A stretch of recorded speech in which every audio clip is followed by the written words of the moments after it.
Hi friends, welcome to our channel Priyanka tech news. ఈరోజు వచ్చేసి ఈ వీడియోలో మనం OPPO FIND N2 FLIP mobile unboxing అయితే చూద్దాం. అమ్మాయిలకు ఏదైనా ఇష్టమైన కలర్ ఏదైనా ఉందంటే అది పింక్ కలర్ కదా.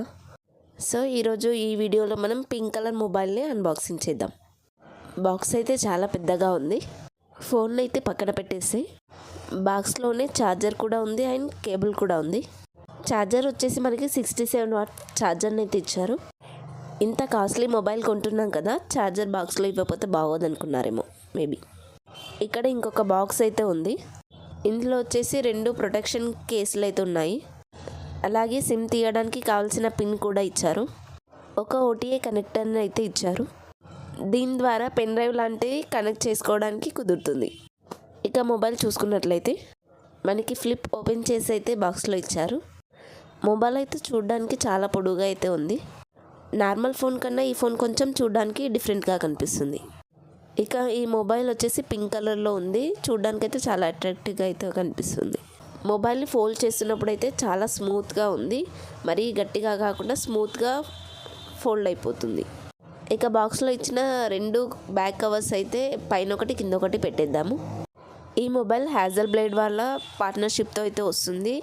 అది మొబైల్ వెనకాల రాస్తుంది. ఇక మొబైల్ అయితే ఆన్ చేసి చూస్తే కలర్ OSతో అయితే రన్ అవుతుంది. మెయిన్ డిస్ప్లే వచ్చేసి 6.8 ఇంచెస్ AMOLED డిస్ప్లే అయితే వస్తుంది. ప్రాసెసర్ వచ్చేసి MediaTek Dimensity 9000+ ప్రాసెసర్ని అయితే వాడారు. ఈ మొబైల్ వచ్చేసి 8GB RAM 256GB variant. Display అయితే చాలా బాగుంది. ఫోల్డ్ చేసిన తర్వాత కూడా కవర్ డిస్ప్లే అయితే మనం చూడొచ్చు. ఈ డిస్ప్లే వచ్చేసి 3.26 ఇంచెస్ AMOLED డిస్ప్లేని ఇచ్చారు. ఈ డిస్ప్లే వచ్చేసి స్క్రాచెస్ పడకుండా అయితే ఉంటుంది. మనకు లోపల ఉన్న డిస్ప్లే ఏదైతే ఉందో అదైతే గ్లాస్ ప్రొటెక్షన్ అయితే రాదు. మన గోర్ల ద్వారా కూడా స్క్రీన్ పాడైపోయే ఛాన్సెస్ అయితే ఉంది. ఇక కెమెరా విషయానికి వస్తే బ్యాక్ కెమెరా వచ్చేసి 50MP+8MP డ్యూయల్ కెమెరా సెటప్తోనే వస్తుంది. ఈ కెమెరా హ్యాజల్ బ్లేడ్ వాళ్ళ పార్ట్నర్షిప్తో చాలా ఇంప్రూవ్ చేసి తీసుకొచ్చారు. ఫ్రంట్ కెమెరా వచ్చేసి 32MP సెన్సార్ని అయితే ఇచ్చారు. బ్యాక్ కెమెరాను ఉపయోగించి 4K 30fps వరకు అయితే వీడియో అయితే రికార్డ్ చేయొచ్చు. 4K 60fps ఇచ్చుంటే బాగుండేది.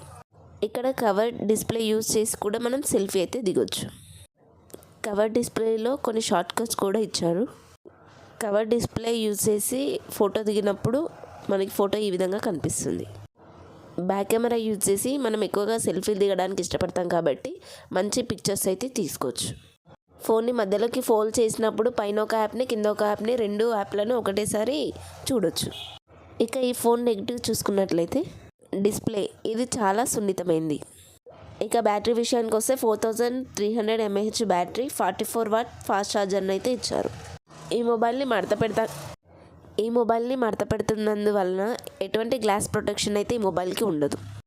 చిన్న చిన్న మట్టి ఏ దుమ్ము పోయినా కూడా స్క్రీన్ పాడైపోయే అవకాశం అయితే ఉంటుంది. ఈ మొబైల్లో మరొక నెగిటివ్ ఏంటంటే దీని ప్రాసెసర్. ఇందులో MediaTek 9000 ప్రాసెసర్ని ఇచ్చారు. ఇదైతే లాస్ట్ ఇయర్ ప్రాసెసర్. 90,000 బడ్జెట్ పెడుతున్నప్పుడు అది కూడా base variant Snapdragon latest processor ఇచ్చుంటే బాగుండేది ఆ ప్రైస్కి.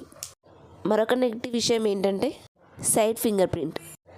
ఛార్జర్ కూడా 40 వాట్ కాకుండా 80 వాట్ ఛార్జర్ ఇచ్చుంటే బాగుండేది. 40 వాట్స్తో 30 మినిట్స్లో 50% వరకు ఛార్జ్ చేసుకోగలిగితే 80 వాట్తో 30 మినిట్స్లో ఛార్జ్ ఫుల్ చేసుకోవచ్చు. ఇక ఈ మొబైల్ ఎవరికి సూట్ అవుతుంది? ఎక్కువగా మొబైల్లో గేమ్స్ ఆడే వాళ్ళకి, ఎక్కువగా ఛార్జ్ చేసే వాళ్ళకి ఈ మొబైల్ అయితే పనిచేయదు. ఫోన్ తక్కువగా వాడే వాళ్ళకైతే ఈ ఫోన్ సూట్ అవుతుంది. మరి మీరు ఈ ప్రైస్కి ఈ ఫోన్ కొంటారా? నాకు కామెంట్లో చెప్పండి.